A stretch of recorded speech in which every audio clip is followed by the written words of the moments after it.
শেখ হাসিনা বাংলাদেশ থেকে পালিয়েছে চোরের মতো, আর দেশনেত্রী বেগম খালেদা জিয়া চিকিৎসার জন্য যাবেন ভিআইপির মতো। দেখেন বিস্তারিত।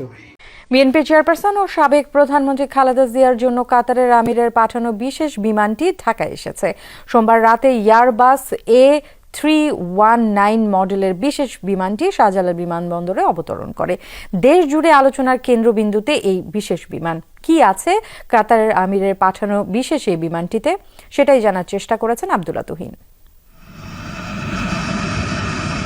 বন্ধুপ্রতিম রাষ্ট্রের ভিভিআইপি ব্যক্তিদের ক্ষেত্রে কাতার আমিরের পক্ষ থেকে বিশেষ এই উড়োজাহাজটিতেই উন্নত চিকিৎসার জন্য লন্ডন যাবেন তিনবারের সাবেক প্রধানমন্ত্রী খালেদা জিয়া। সাধারণত A319 জাহাজে বিজনেস ক্লাস ও ইকোনমি মিলিয়ে যাত্রী ধারণ ক্ষমতা 124 থেকে 156 জন। তবে ন্যারো ওয়াইড বডির বিমানটি ভিভিআইপিদের বহনের জন্য ভেতরে ডিজাইন করা হয়েছে আকর্ষণীয়ভাবে।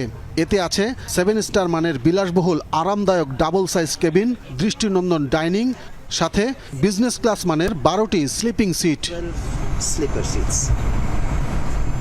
বিএনপি চেয়ারপারসনের সফর সঙ্গী 16 জন, আর ককপিট সহ ক্রু থাকছেন 8 জন। বিশেষজ্ঞ টিম সহ থাকবে আধুনিক চিকিৎসা সরঞ্জাম। সুস্থ হয়ে আল্লাহর অশেষ মেহেরবানিতে উনি আবার আমাদের মাঝে ফেরত আসতে পারে, সেই জন্য দেশবাসীকে ওনার সুস্থতার জন্য দোয়া করার জন্য উনি অনুরোধ করেছে। স্বল্প দূরত্বের বিমানটি প্রথমে যাত্রা বিরতি দেবে কাতারের দোহায়, পরে সেখান থেকে যাবে লন্ডন। বিমানবন্দরে খালেদা জিয়াকে রিসিভ করার কথা রয়েছে ছেলে তারেক রহমান ও পুত্রবধূ জুবাইদা রহমানের। এছাড়াও যাত্রাপথে বেগম জিয়াকে বহনকারী এই বিমানটি জরুরি প্রয়োজনে আশপাশের যে কোনো বিমানবন্দরে অবতরণ করতে পারবে। আব্দুল্লাহ তুহিন, যমুনা নিউজ, ঢাকা।